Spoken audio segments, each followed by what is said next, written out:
રાજ્યમાં ઠંડીનો ચમકારો હજુ પણ યથાવત છે। નલિયામાં 9.4 ડિગ્રી તાપમાન નોંધાયું છે, તો ભુજમાં 11 અને રાજકોટમાં 11.4 ડિગ્રી તાપમાન રહ્યું છે। અમરેલીમાં 12 ડિગ્રી તાપમાન થયું છે, તો પોરબંદરની અંદર 12 ડિગ્રી તાપમાન નોંધાયું છે। કંડલામાં 12.7, તો અમદાવાદની અંદર 17.2 અને ગાંધીનગરમાં 15.8 ડિગ્રી તાપમાન રહ્યું છે। આ તરફ દ્વારકાની અંદર 14.6 અને ઓખામાં 16.5 ડિગ્રી તાપમાન રહ્યું છે। રાજ્યમાં ફરી એકવાર ઠંડીનો ચમકારો જે યથાવત જોવા મળી રહ્યો છે। અનેક વિસ્તારોમાં અત્યારે ધુમ્મસ પણ છવાયેલું જોવા મળતું હોય છે, અને આ બધા વચ્ચે ઠંડી વધતા હવે લોકો ફરી એકવાર કાતિલ ઠંડીમાં ઠૂંઠવાતા નજરે પડી રહ્યા છે।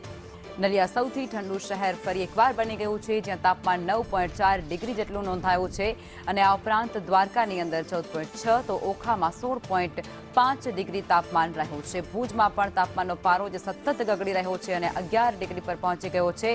ભુજવાસીઓ પણ અત્યારે ઠંડીમાં ઠૂંઠવાઈ રહ્યા છે, તાપણાનો સહારો લેતા જોવા મળી રહ્યા છે, અને આ ઉપરાંત સવારમાં મોર્નિંગ વોક અર્થે પણ ઘણા લોકો નીકળી રહ્યા છે।